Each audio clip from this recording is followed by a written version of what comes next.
Hello बच्चों, Mishra education में आप सभी का स्वागत है। तो बच्चों, ये क्वांटम मैकेनिक्स का मैंने लेक्चर स्टार्ट किया है कोविड-19 के दौर में घर पे बैठे बच्चों के लिए, जो बच्चे बीएससी में पढ़ रहे हैं या फिर जिनके कोर्स में क्वांटम मैकेनिक्स है उनके लिए।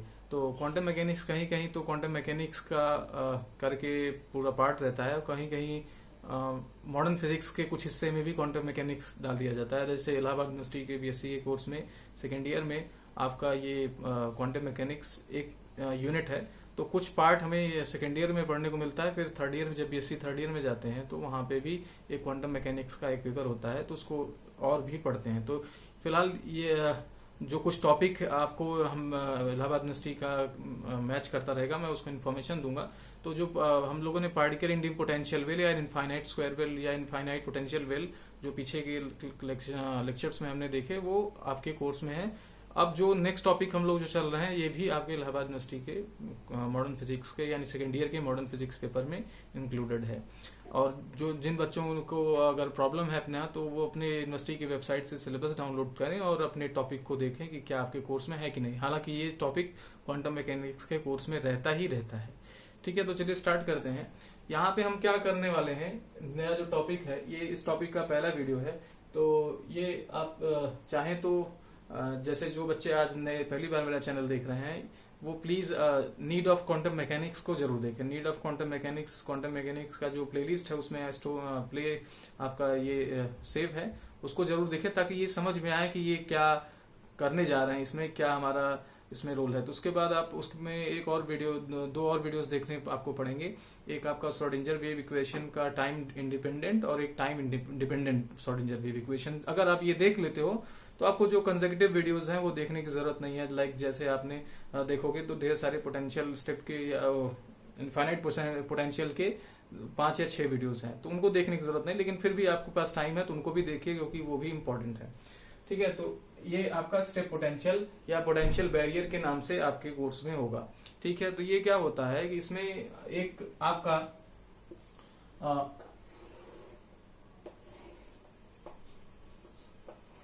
एक ग्रुप ऑफ पार्टिकल्स या एक पार्टिकल ऐसे कह सकते हो ट्रैवल करता है। जैसे आपकी इलेक्ट्रॉन बीम है या अल्फा पार्टिकल की बीम है, ये ट्रैवल करती है। तो ये एक किसी पोटेंशियल बैरियर या स्टेप पोटेंशियल पे आती है अचानक से। मतलब यहां तक इसको कोई पोटेंशियल फील नहीं होता, लेकिन जैसे इस पॉइंट पर ये पहुंचती है तो इसको बहुत लार्ज पोटेंशियल फील होता है। ठीक है, और ये आपका सपोज कर लो कि जो पोटेंशियल की वैल्यू है वो V0 है, यानी इसका जो पोटेंशियल की वैल्यू है वो कितना है, V0। तो इसमें क्या फिनोमेना होगा, तो क्लासिकली हम समझते हैं कि भाई एक पार्टिकल आ रहा है, अगर इसकी एनर्जी ज्यादा होगी तो इस तरफ आएगा, अदरवाइज रिफ्लेक्ट हो जाएगा। और क्लासिकली हम ये भी जानते हैं अगर ये पूरी पार्टिकल की एनर्जी क्या होगी, ज्यादा होगी, यानी इस तो ये क्या होगा, इधर जाएगा। लेकिन हम क्वांटम मैकेनिक्स में इसका ट्रीटमेंट करेंगे और देखेंगे कि पार्टिकल कुछ वापस भी आते हैं। तो हम इसको प्रूफ करके दिखाएंगे कि कुछ पार्टिकल वापस आएंगे। साथ ही साथ दूसरा केस हम ये देखेंगे कि इस पार्टिकल की एनर्जी कम होगी तो क्या रिजल्ट्स होंगे, क्या वो क्लासिकल रिजल्ट से मैच करेगा या नहीं करेगा। तो यही दोनों कंपैरिजन हम लोग इस वीडियो में करने वाले हैं। तो चलिए शुरू करते हैं ये पोटेंशियल स्टेप। ठीक है, तो हम लोग क्या करें, इसको डिफाइन करें कुछ। भाई अगर ये पोटेंशियल फिजिकली दिख रहा है तो इसको मैथमेटिकली हमें डिफाइन करना होगा। तो हम सपोज कर लेते हैं कि ये जहां पे स्टार्ट हो रहा है ये एक एग्जैक्ट पॉइंट है, मतलब एग्जैक्ट बाउंड्री है। ऐसा नहीं है कि ये पोटेंशियल धीरे धीरे इसको फील होगा, ये अचानक से यहाँ पे आके एक लार्ज पोटेंशियल इसको मिल रहा है। तो ये x इज इक्वल टू 0 पे सपोज कर लें, ये x एक्सिस सपोज कर लें और इसे x is equal to 0 suppose कर लें। अब जो पोटेंशियल को एक्सप्रेस यानी पोटेंशियल यहाँ पे हम एक्सप्रेस करेंगे फंक्शन फॉर्म में, वो कुछ इस तरीके से होगा। यानी v ऑफ x क्या होगा, जब हम लेस देन 0 चलेंगे तो यहाँ पे v ऑफ x यानी पोटेंशियल 0 है, लेकिन जैसे ही x के राइट साइड में जाते हैं V0 पोटेंशियल फील होता है। तो इसका जो फंक्शन बनेगा या जो इसका मैथमेटिकल फॉर्म बनेगा वो क्या होगा, वो V0 होगा जब x क्या होगा, इज ग्रेटर देन 0। मतलब इस 0 पॉइंट से अगर हम राइट साइड में ट्रेवल करते हैं तो हमें V0 पोटेंशियल फील होगा, V0 एक कांस्टेंट पोटेंशियल फील होगा। ठीक है, दूसरा 0 है जब हम x लेस देन 0, या एग्जैक्टली लेस देन 0, यानी इस बाउंड्री के जब हम इधर लेफ्ट साइड में है तो पोटेंशियल हमें 0 फील हो रहा है। तो ये मैथमेटिकल इसका फंक्शन का फॉर्म है, ठीक है।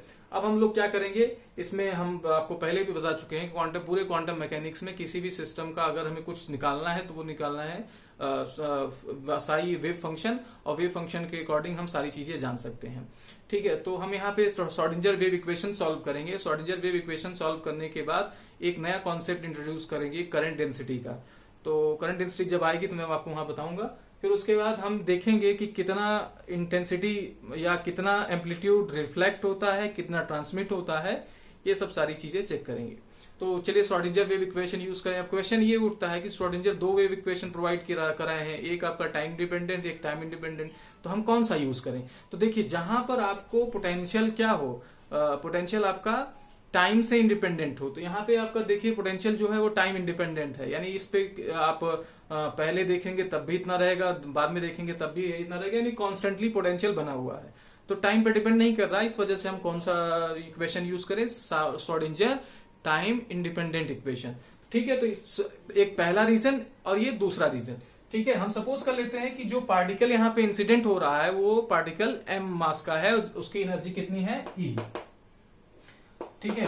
ढेर सारे पार्टिकल इंसिडेंट हो रहे हैं और यहाँ पे जो पोटेंशियल है वो 0 है और यहाँ पे V0 है। इसको हम लोग बोल देते हैं फर्स्ट रीजन और इसको बोलते हैं सेकेंड रीजन, ठीक है। तो पहले हम लोग फर्स्ट रीजन में श्रोडिंगर वेव इक्वेशन लिखे और फिर सेकेंड रीजन में श्रोडिंगर वेव इक्वेशन लिखे। तो अगर आपको श्रोडिंगर वेव इक्वेशन याद हो तो ठीक है, नहीं अगर आप आज पहली बार वीडियो देख रहे हैं तो प्लीज पहले की वीडियोस को जरूर देखें, ठीक है। तो श्रोडिंगर वेव इक्वेशन में एक बार लिखता हूं, श्रोडिंगर शॉर्ट फॉर्म में श्रोडिंगर टाइम इंडिपेंडेंट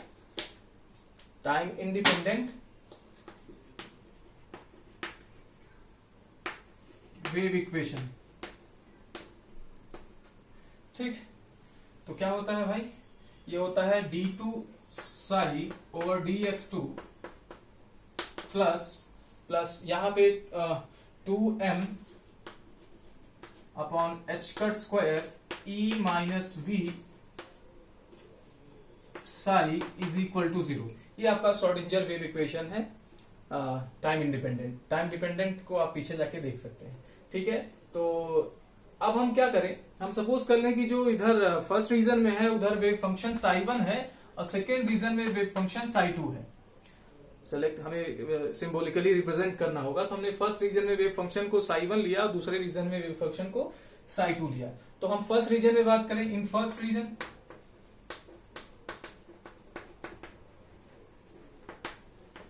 तो ये वेव फंक्शन क्या होगा भाई, देखो ये वेव इक्वेशन क्या होगा, d2 psi, यहां पे हम फर्स्ट लिख देंगे dx2 प्लस 2m अपॉन h कट स्क्वायर, 2m अपॉन h cut square e minus v। तो देखिए अगर ध्यान से देखिए तो यहाँ पे पोटेंशियल 0 है, v क्या है 0 है, दैट इज वाई यहाँ सिर्फ क्या आ जाएगा e आ जाएगा। तो 2me psi is equal to 0, इसे इक्वेशन हम लोग क्या बोलते हैं 1 बोलते हैं, ठीक है। इसको आप अपनी कॉपी में स्क्रीनशॉट ले लीजिए, तो मैं इसको रिमूव करके आगे लिखूं। ओके, मैं इसको हटाता हूं। ओके, मैंने इसको हटा दिया। अब जब पार्टिकल दूसरे रीजन में पहुंचेगा, सपोज करो पहुंचेगा, तो हम इसमें ये केस लेके चल रहे हैं कि पार्टिकल E की एनर्जी आप इसमें यहां कर दीजिए केस 1, यहां पे केस 1 कर दीजिए, E is greater then V0। तो हम कौन सा केस लेके चल रहे हैं, जब पार्टिकल की एनर्जी पोटेंशियल स्टेप से ज्यादा हो। तो जब ये पार्टिकल क्या होगा, इसमें इस रीजन में पहुंचेगा तो उसकी जो मोमेंटम होगी या जो मोमेंटम होगी वो क्या हो जाएगी, कम होती जाएगी। कैसे होगी, √2m e माइनस V0। अभी हम आपको करके दिखाते हैं। तो ये आप इसके श्रोडिंगर वेव इक्वेशन को लिख के मतलब लिखेंगे, फिर आपको समझाएंगे। तो अब इस सेकेंड रीजन में अगर श्रोडिंगर वेव इक्वेशन लिखें, इन सेकेंड रीजन में अगर आप देखें तो d2 psi2 over dx2 plus 2m अपॉन h cut square e minus V0 लिखेंगे, क्योंकि यहाँ पे देखिए इस इक्वेशन में v है और हमारा v इस रीजन में V0 है। psi2 is equal to 0। ये इक्वेशन नंबर आप 2 दे दीजिए। तो ये दो इक्वेशंस आ गई, ये पहले रीजन में, ये दूसरे रीजन में, ठीक है। तो अगर आप चाहें तो इस रीजन का मोमेंटम भी फाइंड कर सकते हैं कि इस रीजन में मोमेंटम कितना होगा। तो इसका इस रीजन में जो मोमेंटम होगा पार्टिकल का वो होगा 2m माइनस वी नॉट, ठीक है। हम इसको फाइंड कर सकते हैं डी ब्रॉगली हाइपोथेसिस यूज करके, और ये भी इस तरफ √2m, ठीक है। ओके, अब हम क्या करेंगे, ये हमने श्रोडिंगर वेव इक्वेशन का यूज कर लिया। अब हम अपने इक्वेशंस को सॉल्व करेंगे कुछ कंडीशन जो हमने बताई है आपको नीड ऑफ क्वांटम मैकेनिक्स में, कि बाउंड्री कंडीशंस और ये सब यूज करके हम इसको सॉल्व करेंगे। उसके लिए हम थोड़ा सा इसको सिंप्लीफाई कर ले रहे हैं। सिंप्लीफाई क्या कर रहे हैं कि हम इस टर्म को, जो ये टर्म है, ये देखिए कांस्टेंट टर्म है, 2m/h², ये कांस्टेंट टर्म है। वैसे ही यहाँ पे भी ये टर्म कांस्टेंट है, इसको कुछ कांस्टेंट टर्म से रिप्लेस कर दें ताकि इक्वेशन छोटा हो जाए। तो इसको हम लोग रिप्लेस कर दे रहे हैं α²। तो late α² is equal to 2m/h² और β² is equal to 2m/h² bracket में e माइनस वी नॉट। तो ये दोनों हमने क्या किया, लेट कर लिया।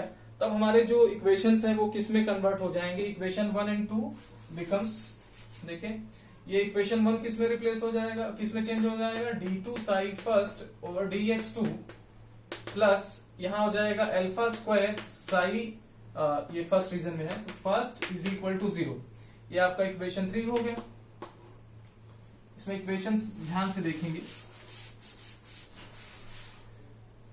ये इक्वेशन 3 हो गया। और इसी तरीके से अब इसको भी क्या कर देंगे, चेंज कर देंगे। तो ये फर्स्ट इक्वेशन अप्लाई किया था और ये सेकंड इक्वेशन अप्लाई कर रहा है। तो d2 psi 2 over dx2 plus β² psi is equal to 0। यहाँ पे साई सेकंड रीजन में, ये इक्वेशन 4 हो गया। तो अब ये इक्वेशन देखो पहले से सिंप्लीफाइड लग रहा है और हम इसको सॉल्व कर सकते हैं आसानी से। तो इसको मैं रिमूव करता हूं, अब इसको इन दोनों को लिख लीजिए। ओके, स्क्रीनशॉट ले लीजिए या वीडियो को पॉज करके लिख लीजिए, फिर आगे चलते हैं। ओके, मैं इसको हटाता हूं, आपका टाइम वेस्ट ना हो इसलिए। ठीक है, अब देखिए ध्यान से देखिए, सेकंड ऑर्डर डिफरेंशियल इक्वेशन है। इसको सॉल्व करने के लिए हम लोग क्या करते हैं, पहले इसको ऑक्सिलरी इक्वेशंस बनाते हैं। ऑक्सिलरी इक्वेशंस बनाने के बाद हम लोग डिस्कस करते हैं कि रूट्स कैसे होंगे, तो उसके बाद उस हिसाब से हम सॉल्यूशंस लिखते हैं। लेकिन अगर हम यूज टू हैं क्वांटम मैकेनिक्स में चल रहे हैं तो हमको इतना दिखाने की जरूरत नहीं। हाँ, हमको ये बोल देना है कि this is the second order differential equation और इसका जो सोल्यूशन होगा वो कुछ इस टाइप का होगा। आर्गुमेंट आपको मतलब पता होना चाहिए कि ऐसा क्यों हुआ। तो जो इसका सोल्यूशन होगा फर्स्ट वेव का, ऐसे लिखेंगे सोल्यूशन ऑफ 3, तो वो क्या होगा, साई फर्स्ट, या आप जनरल सोल्यूशन भी लिख सकते हैं कि जनरल सोल्यूशन क्या होगा, चाहे सोल्यूशन लिख लीजिए, कोई दिक्कत नहीं। ये क्या होगा, a e⁻i αx plus b e⁻i αx, ठीक है। इमेजिनरी पार्ट्स रहेंगे, i पर आयोटा रहेगा, यहाँ पे भी, यहाँ प्लस में, यहाँ माइनस में। इसी तरीके से सेकंड इक्वेशन की अगर बात करें, सेकंड इक्वेशन का जो जनरल सोल्यूशन होगा वो क्या होगा, Sai 2 c e⁻ plus i beta x, ये i आयोटा है, i कैप नहीं है, कंफ्यूज ना होना, और ये d e⁻i minus beta x। तो ये इनके जनरल सॉल्यूशंस हो गए। अब जनरल सॉल्यूशंस में आप देख सकते हैं कि एक क्या है, एक पॉजिटिव x पार्ट है, एक नेगेटिव x पार्ट है ना, कि ये वेव आ रही है तो एक माना जाएगा कि ये पॉजिटिव x डायरेक्शन में ट्रेवल कर रही है और ये ट्रेवल कर रही है पॉजिटिव नेगेटिव x डायरेक्शन में। साथ ही साथ अगर ये पहले रीजन की हो गया, इसीलिए दूसरे रीजन में भी बात करें तो दूसरे रीजन में भी ये क्या हो गया, ये पॉजिटिव x डायरेक्शन में ट्रेवल करता हुआ पार्ट, ये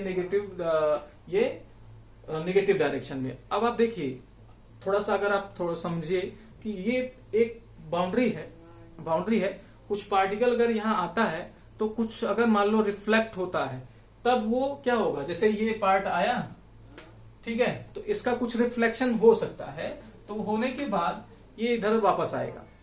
तो ये पार्ट और ये पार्ट का हमें वैलिडिटी दिखता है। चलते हैं दूसरे रीजन में।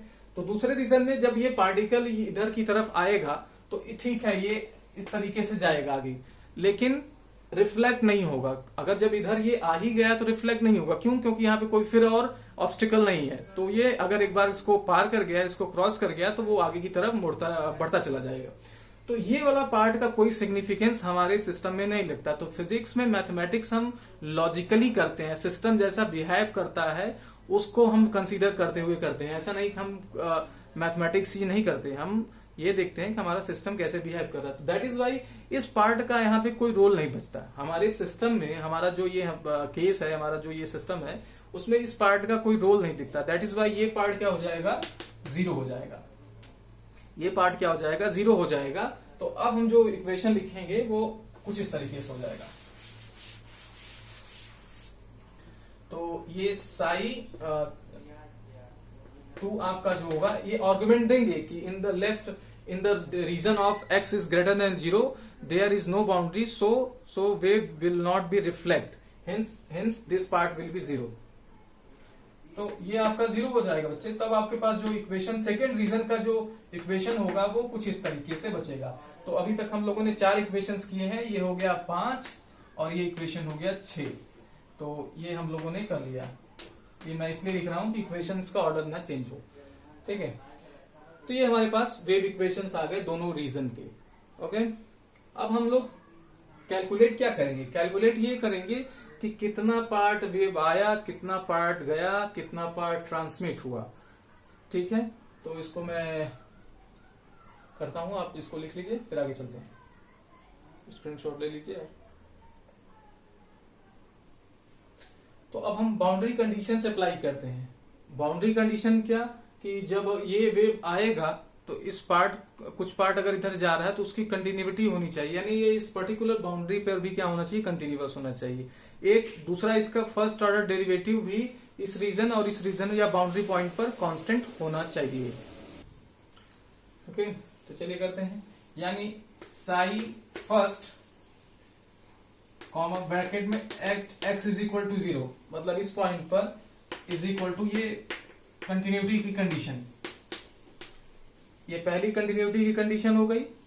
अप्लाइंग बाउंड्री कंडीशन लिखने के बाद ये पहली आप लिखेंगे। दूसरा बाउंड्री कंडीशन क्या होगा कि इनके फर्स्ट ऑर्डर डेरिवेटिव यानी d psi over d x, first region में यानी x is equal to, boundary पे x इज इक्वल टू 0, और इसी तरीके से d2 Sai over dx2 second reason का जो भी फंक्शन हो, x इज इक्वल टू 0, ये क्या होना चाहिए, कंटिन्यूअस होना चाहिए। तो इन दोनों का यूज करके हम क्या करेंगे, इसमें रिलेशंस फाइंड करेंगे a और b और c में। तो आप लिखेंगे यूजिंग बाउंड्री कंडीशंस। तो बाउंड्री कंडीशंस में देखिए, जब आप पहला बाउंड्री कंडीशन लगाएंगे, यानी आप इसमें क्या करेंगे, x is equal to 0 put करेंगे। तो x इज इक्वल टू जब 0 पुट करेंगे तो यहाँ e to the power i alpha x 0, तो e पावर 0 और किसी भी नंबर का पावर 0 हो तो 1 हो जाएगा, तो यहाँ बच जाएगा a। इसी तरीके से यहाँ पे भी अगर आप देखेंगे x इज इक्वल टू 0 रखेंगे तो ये पार्ट भी, ये भी क्या हो जाएगा, 0 हो जाएगा, और e टू दी पावर 0 ये, तो ये आपको a प्लस भी देगा। और दूसरे रीजन में जब आएंगे तो आप देखेंगे जब यहाँ पे हम x इज इक्वल टू 0 रखेंगे तो ये क्या मिलेगा, हमारे पास c मिल जाएगा। यानी पहले बाउंड्री कंडीशन से हमें क्या मिलेगा, ये मिलेगा a plus B is equal to सी।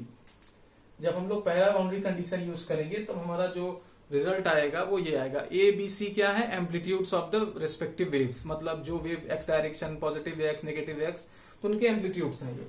आप जब दूसरा करेंगे तो दूसरा करने के लिए पहले हमें क्या करना होगा, इनको डिफरेंशिएट करना होगा। पहले इसको डिफरेंशिएट करेंगे, फिर x is equal to 0 put कर देंगे। सिमिलरली हम इसको डिफरेंशिएट करेंगे, फिर हम x is equal to 0 put कर देंगे, फिर जो आएगा उसको इक्वेट कर देंगे इस कंडीशन का। तो चलिए करते हैं। तो मैं इसको रिमूव करता हूं,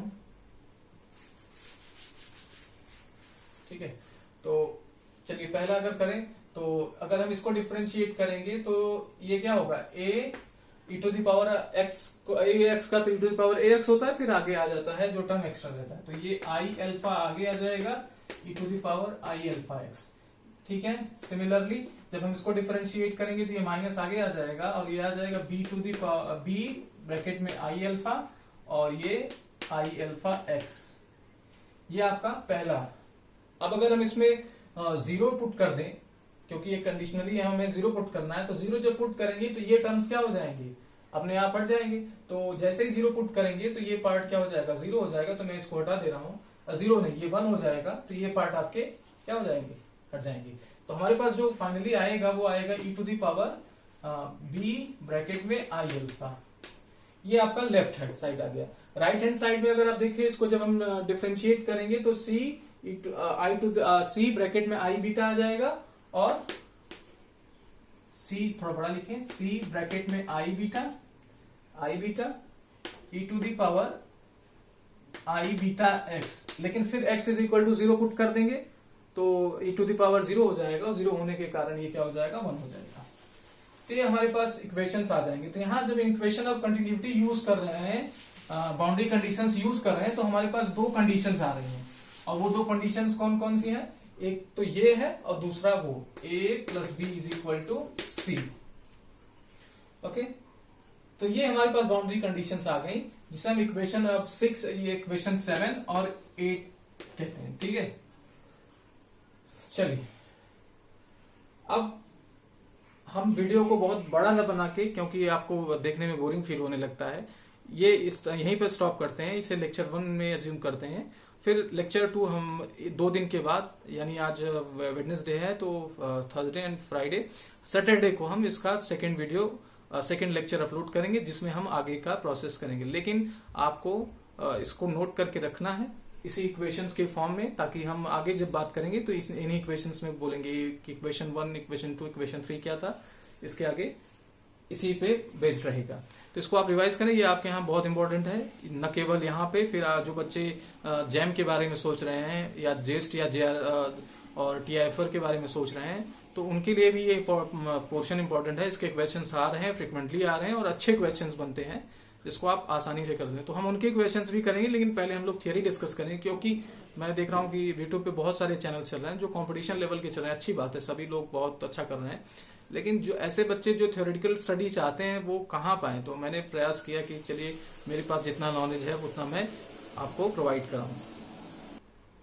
तो ठीक है बच्चों, अगला बाकी करेंगे ये। और फिर बच्चों, ये आपका ही चैनल है, आप इसको सब्सक्राइब करें, इसके वीडियोस को देखें, जो कमियां हो वो हमको पर्सनली बताएं, या फिर कांटेक्ट आप कमेंट्स में बता सकते हैं। फिर अपने जो दोस्त फ्रेंड्स हों उनको भी बताएं कि यहाँ पे आपको इस टाइप की वीडियोस का आपको वीडियो मिल जाएगा, ताकि आपको सोल्यूशन या नोट्स मिल जाए, जिसको आप अपने घर पे ही बैठ के पढ़ सकें।